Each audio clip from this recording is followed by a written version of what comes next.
Just like a suit, the more tailor-made our glasses are, the better. So in today's video, I'm going to be explaining 5 key, crucial measurements that can and should be taken to manufacture your new glasses to make them perfect for you, as well as some advanced data that can be incorporated into the latest lenses to make them even better. So hi, I'm Robert, Style and Vision Consultant here at the Spectacle Factory, and it's my job to pair you with your perfect pair of glasses. And I take huge pride and responsibility in making sure that each of my clients gets the most accurate measurements possible for them. And that's not just involved in fitting the frames, it's even more fundamental to the positioning and the accuracy of the lenses. So without further ado, let's talk about what those measurements are. So the most common measurement, aside from your prescription of course, that you'll be asked to supply when making a pair of glasses, and most opticians will measure for you, is something called a PD. It stands for pupil distance, and it is simply the distance between our two eyes. For decades, the PD alongside the prescription has been pretty much the only information used to make a pair of glasses. And what the optician will do with your PD is they will use that to center your lenses, your prescription lenses, at the same distance. As you're going to find out throughout this video as we go into the more advanced measurements, a lot of calculations are done in how light would be focused through your lenses into your eye. And fundamentally, if the optical center of your lens is even a millimeter away from where it should be, a lot of those calculations, if not all of them, get thrown out. So the first thing to make sure if you're ordering a pair of glasses is that your optician is not simply measuring the distance between your eyes, but they're actually measuring the position of your eyes within the frame that you've selected. And trust me, there is a big difference between them, because that leads me on to the secondary measurement, which is not just the distance between the middle of your face and the eye, but the distance between the bottom of the frame and your eye. Those two coordinates together give you the location of the center point of the lens. Why is the center point of the lens important? Because 2 reasons. Number 1, as we deviate from the optical center of the lens, our vision deteriorates. So therefore, with most prescription lenses, if you're looking away from the optical center, you aren't getting the maximum clarity. Now that might not necessarily be true for all prescription lenses, because some of the most advanced ones, for example, the Smart Life lenses that I have in my glasses, are optimized across the whole lens so that you get almost perfect peripheral vision and clarity looking at any angle, which is amazing, by the way. But that being said, even with a lens like Smart Life, if you're persistently looking away from the optical center for extended periods of time, you are going to get eye strain. So that leads me back to those 2 measurements, the PD and the vertical height. Those 2 coordinates are really, really important. And it can often make a big difference throughout the day between your eyes feeling kind of tired towards the end of the day and feeling much more relaxed. And why does that information need to be taken for each frame? Well, because the center point that you would look through, for example, on this frame, is different than another. So on a deeper frame, for example, the distance between my eye and the bottom of the frame is going to be larger. On a shallower frame, it's going to be shorter. Believe it or not, likewise, the way that the bridge fits can actually affect the PD as well, because if the nose pads were adjusted slightly one way or another, that's actually going to affect where the center point of my frame is relative to the point that I look through on the lens. So that is why that information should be captured uniquely for each pair of glasses that you buy.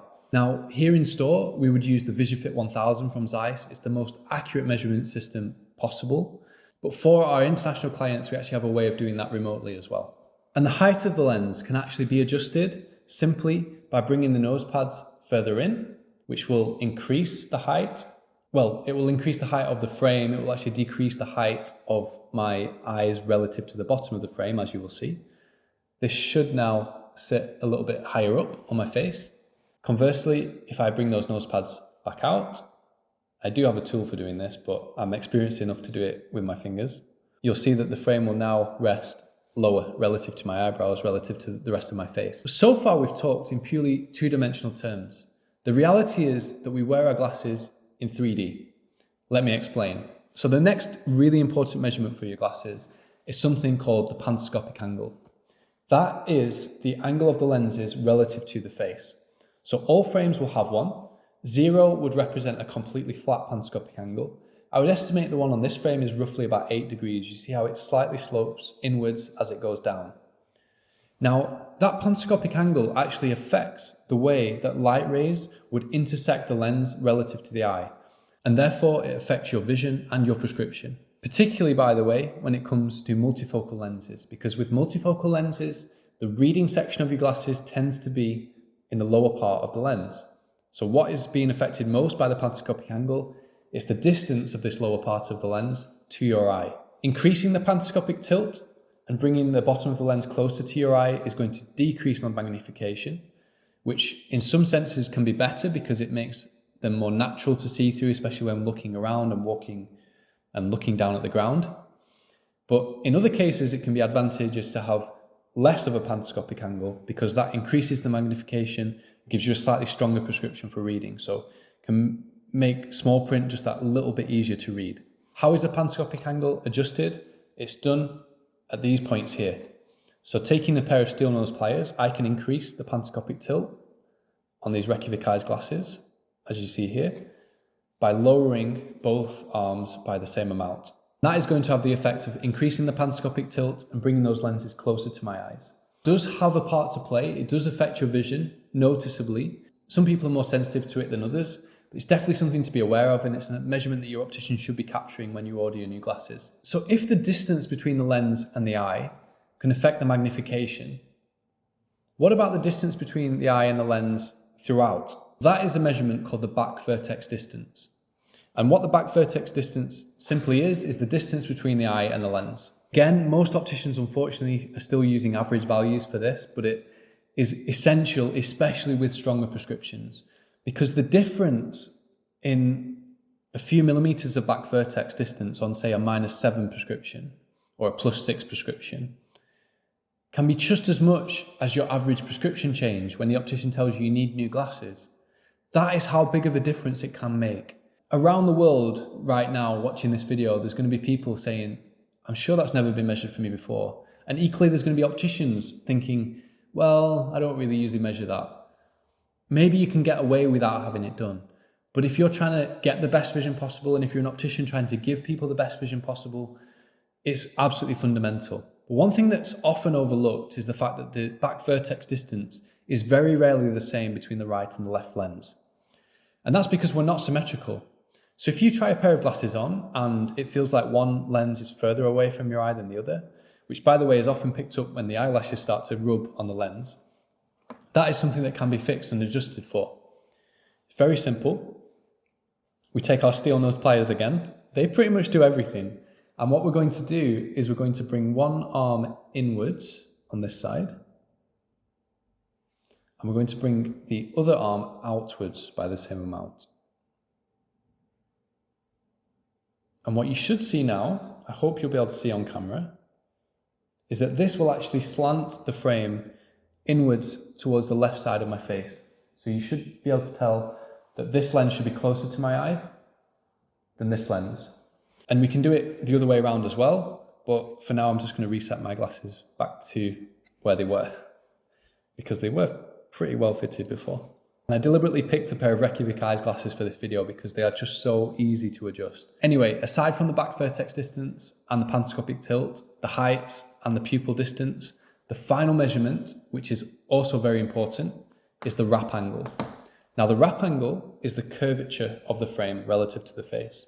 And this has a huge effect on how our eyes gaze through the peripheral zones on the lenses. So this can make a really big difference to our peripheral vision. Generally speaking, as a rule, the closer these areas are to our eyes, the better we will see when looking at oblique angles, i.e. severely to the left or right.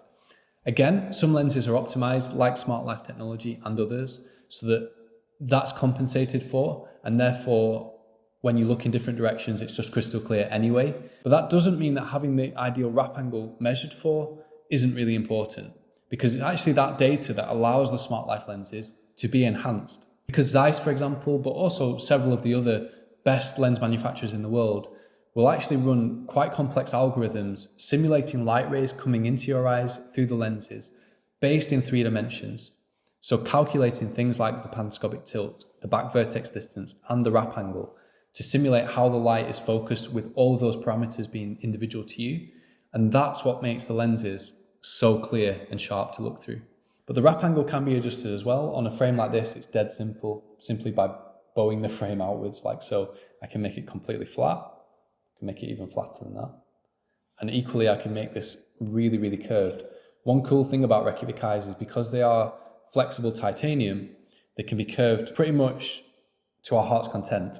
So I often get clients who want that real wraparound look. Rectific eyes are a great way to do that. Even though they might seem like flat frames, because they are so malleable, they can be customized in many different ways. I am certain many of you who are watching this are wondering just how much difference can all of those things make? Particularly opticians, by the way, who love to imagine that it's all just a waste of time and we can just do things the easy way, just measure someone's PD, order them to the prescription, and away you go.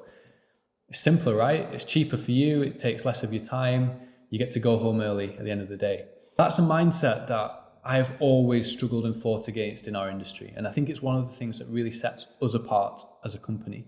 Perfection is something that, even if we don't achieve, is always important to strive for. And yes, the customer might wear their glasses for 6 months and then they might just start to position them slightly differently.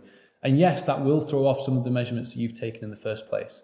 But a really important principle is that errors compound. So let's say, for example, by using default measurements or not taking measurements at all for the panoscopic tilt, you are giving an error to the pair of glasses of, say, 5%. Might not sound like a lot, might not even be noticeable to the customer. Let's say that the error in the bow angle is also 5%. Let's say the back vertex distance is 5%. Those things build on top of each other. Now, if you're not having each of these values measured, you have the potential for your glasses to actually end up quite far away from the original prescription and much less optimized than they can be. So those are the 5 really key measurements that are involved in the manufacturing of prescription lenses. And I would say that every single pair of glasses should have some kind of compensation for all of those values. But we can actually go beyond that even further. So with that in mind, here are a few extra advanced measurements that can be used to make your glasses even better. The first one is age. Did you know that your age actually affects your visual behavior? Well, it's true.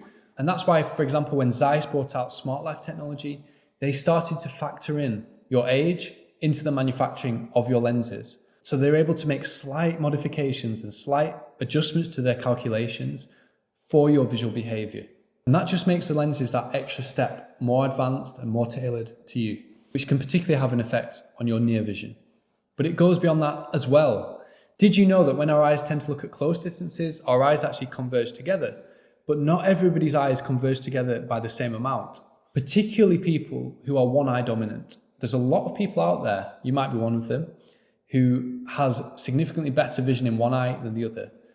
Those people will very often not converge at all. And that means we can actually calculate and manufacture lenses to have a zero inset, which means that the near zone on the glasses is almost completely vertical downwards. For many clients in the past that I've dealt with who have just the one eye or have a very dominant single eye, that can be the difference between them not being able to use multifocals like progressive lenses or varifocals and falling in love with them. But the inset can also be affected by the working distance. So your optician during an eye test will most likely measure how far you tend to hold something, and that is a measurement that can also be calculated and factored into your new glasses. That one is particularly important if you're a multifocal wearer, so if you wear varifocals or bifocals, progressive lenses as they're known, that measurement is quite important actually. I guarantee you didn't know that lenses could be that complex, but that is why there is such a wide spectrum of prices and technologies in the world of optics.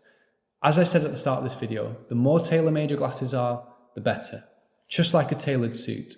When you get glasses that are made to measure, that factor in all of the important measurements that can be taken for your glasses, the result is amazing vision. And if you're interested in us helping you with that, make sure to click the link in the description and get in touch with us. But more than anything, I hope you found this video interesting, useful. It's been a little bit more of a techie video for a change, although I do hope you really like my rectific eyes Ricard with this custom tint. It's one of my favorite pairs of glasses. It's probably my go-to pair of glasses over the last year or so. And if you have any more questions about anything that I've covered in today's video, make sure to leave a comment below. I hope you'll consider subscribing for more of the best eyewear content on the internet, and give us a like if you found this particular video interesting or helpful. And I look forward to seeing you in the next video. Thanks guys, bye bye.